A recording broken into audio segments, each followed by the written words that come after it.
গতকালকে শুনলাম ফটিকছড়ি আল্লামা জুনায়েদ বাবুনগরী সাহেব হুজুরের এলাকা। জুনায়েদ বাবুনগরী সাহেব মৃত্যুর পরে নাকি শাহজাহান খান নামে এক ওই এলাকার নেতা কয়, বাবুনগরী সাহেব যদি আরেকদিন মূর্তির বিরুদ্ধে, ভাস্কর্যের বিরুদ্ধে কয়, তাইলে হুজুর নাকি মারা যাওয়ার পরে ওই এলাকায় দাফন করতে দিব না, জানাজা পড়তে দিব না। শুধু কি নাউজুবিল্লাহ? ও ফটিকছড়ির শাহজাহান, আল্লামা বাবুনগরী মারা গেলে, আল্লামা আহমদ শফি মারা গিয়েছে, কি পরিমাণ মানুষ হয়েছে তুমি কি চোখে দেখো না? হে অন্ধের দল, আল্লামা কাসেমি মারা গিয়েছে, সালসায় কি পরিমাণ লোক হয়েছে, হে অন্ধ তুই কি দেখিস না? জুনায়েদ বাবুনগরী মারা গেলে সারা দেশ থেকে, গোটা পৃথিবী থেকে লক্ষ লক্ষ আলেম, লক্ষ লক্ষ ওনার ভক্তরা ফটিকছড়ির দিকে যাবে। তোর মতো শাহজাহান খানের মতো পাতি নেতা আর তোর দলের লোকেরা ফটিকছড়িতে লক্ষ লক্ষ তাওহীদি জনতা প্রস্তাব করে দিলে বাইশা যাবি।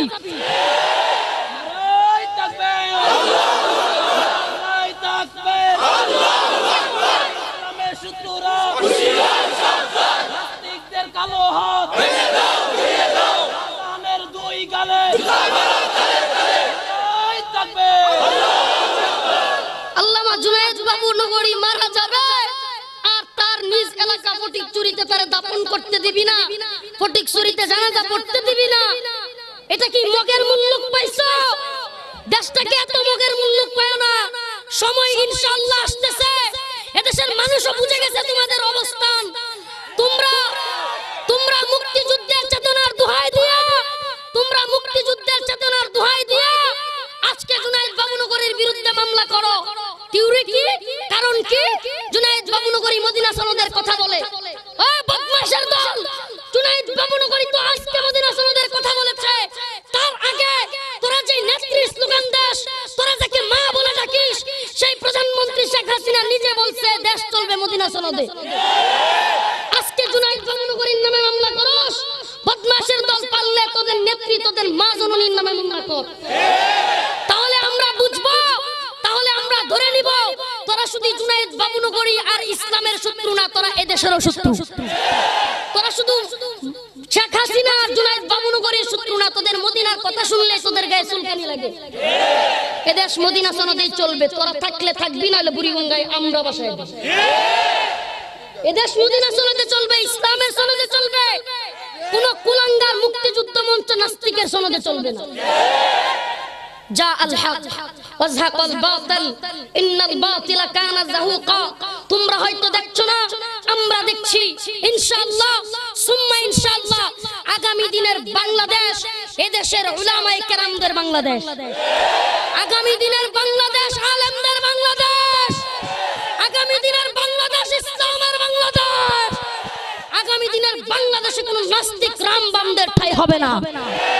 এদেশে উলামায়ে কেরামের প্রত্যেকটা জানাজা প্রমাণ করে সুষ্ঠু পিওর তাহাজ্জুদের বুটাবুটি না দিয়া, তাহাজ্জুদের সময় নির্বাচন না দিয়া, পিওর খাঁটি নির্বাচন দিয়া দেখো কতগুলো আলেম এখন সংসদে যায়, কত আলেমরা সংসদে যায়, দিয়া দেখো। এত এত কথা বলো না, চাপাবাজি। কোন মানুষ তোমাদেরকে এখন দেখতে পারে না, কোন মানুষের অন্তরে তোমাদের জন্য স্থান নাই। আওয়ামী লীগ করে বড় নেতা, সেও বলে হুজুর কি বলবো, কি বলবো। দিনের বেলায় আপনাদের বিরুদ্ধে কয়, রাস্তায় মূর্তির পক্ষে স্লোগান দেয়, আর রাত্রে বেলায় গিয়া কেউ দেখে না, আড়ালে গিয়ে আল্লাহর কাছে মাপ চায়। অবস্থান তো তৈরি হচ্ছে। তোমাদের দলের লোকেরাও, এরাও তো মুসলমান, মুসলমান না? সব কি নাস্তিক রামবা? কিন্তু আওয়ামী লীগের মৌলিক যারা করে, মূল বঙ্গবন্ধুকে ভালোবাসে, এরা কখনোই মূর্তি চায় না, এরা কখনোই ইসলাম বিদ্বেষী না।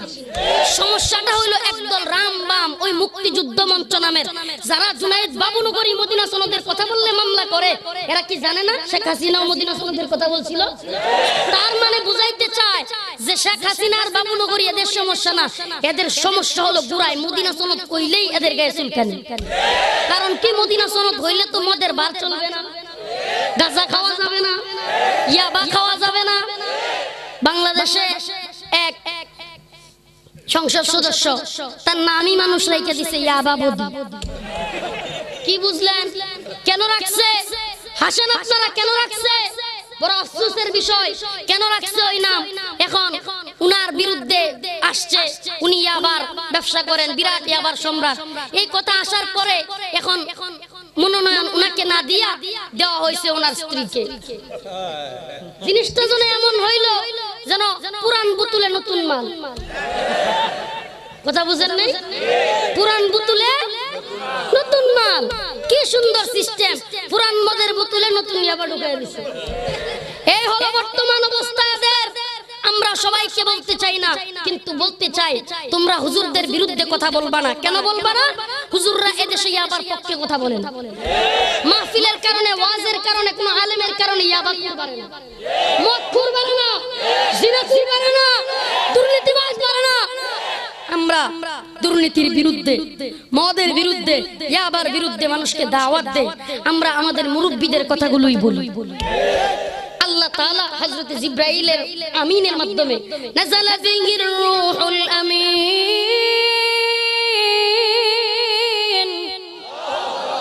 রূহুল আমিন হযরত জিবরাইল আলাইহিস সালামের দ্বারা আল্লাহ রাব্বুল আলামিন উনার কথাগুলোকে উনার নবীর কাছে পাঠাইলেন। কার দ্বারা?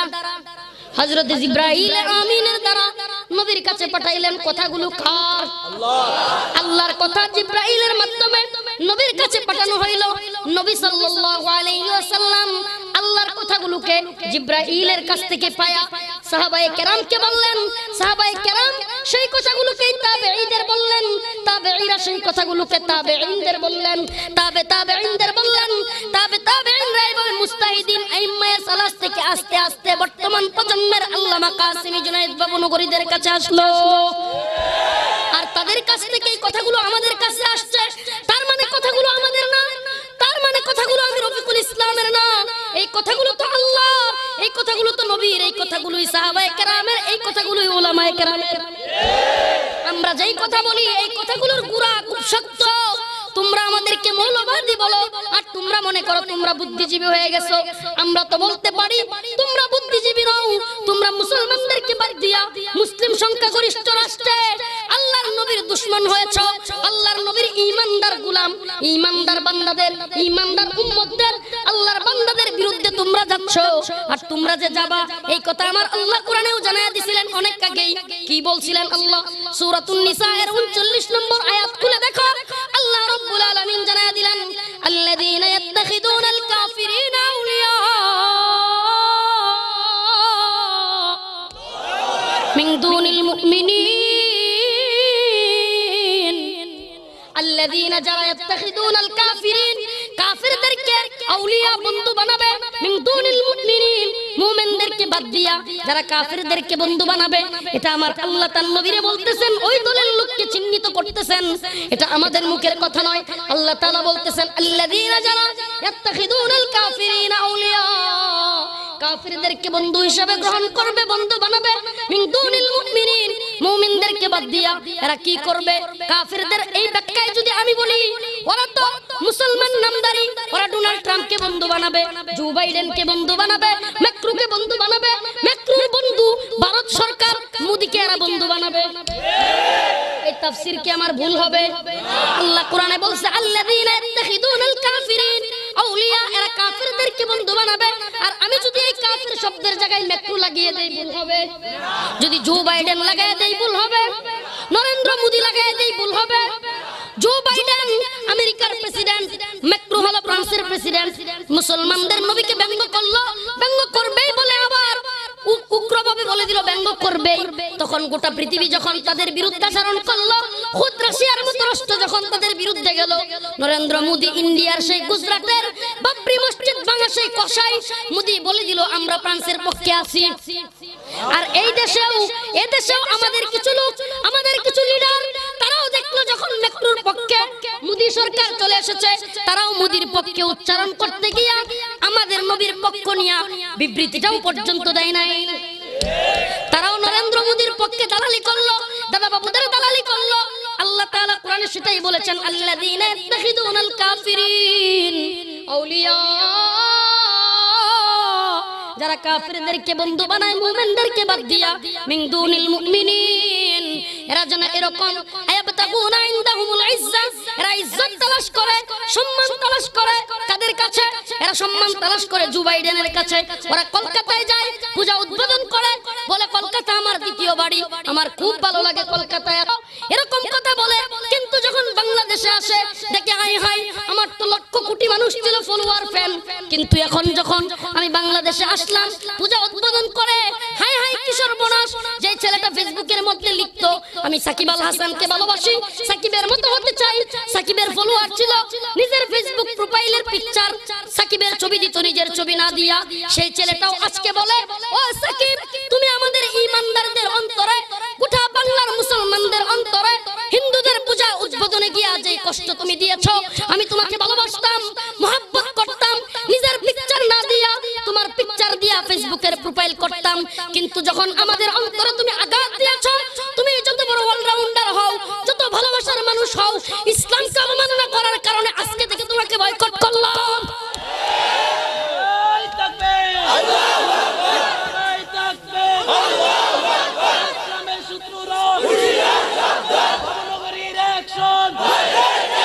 এই কথার দ্বারা বুঝে গেল, এই কথার দ্বারা সাকিব বুঝতে বাকি রইল না, এই ইতিহাস থেকে সাকিবের বুঝতে বাকি রইল না, এদেশে আমি যত বড় অলরাউন্ডার হই, বাংলাদেশের জান, বাংলাদেশের প্রাণ সাকিব আল হাসান হতে পারি, বাংলাদেশের পোস্টার বয় হতে পারি, কিন্তু ঈমানদারদের অন্তরে জায়গা করে নিতে হলে, ভালোবাসার পাত্র হতে হলে, বাংলাদেশে তুমি যত বড় অলরাউন্ডার হও, যত বড় ক্রিকেটার হও, যত বড় এমপি হও, যত বড় মন্ত্রী হও, তুমি প্রধানমন্ত্রী শেখ হাসিনা হও, জো বাইডেন হও, নরেন্দ্র মোদী হও, এদেশের মানুষের অন্তরে তোমার ভালোবাসা থাকতে হলে অবশ্যই অবশ্যই ইসলামকে ভালোবাসতে হবে।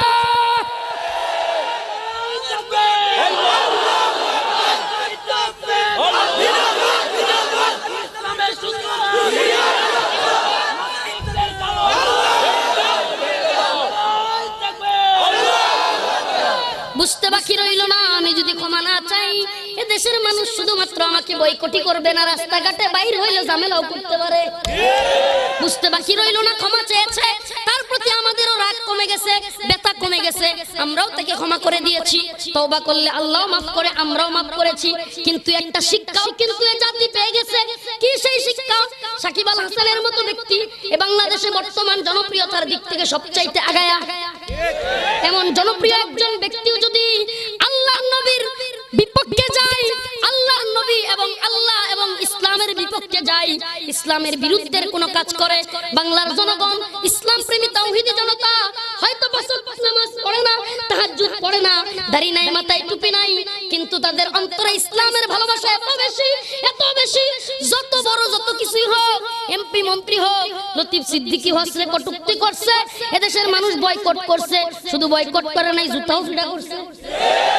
বুঝা গেল এদেশের মানুষ, তুমি এমপি হও, মন্ত্রী হও, সব মানতে পারে, কিন্তু ইসলামের বিরুদ্ধে বিশুদ্ধার করবা মানতে পারবে না, মানেও না, মানেও না, এদেশের মানুষ মানতে পারেও না। আল্লাহ তাআলা এই দেশের মানুষের ইসলামের ভালোবাসা হৃদয়ের অন্তরের মধ্যে গেঁথে দিয়েছেন।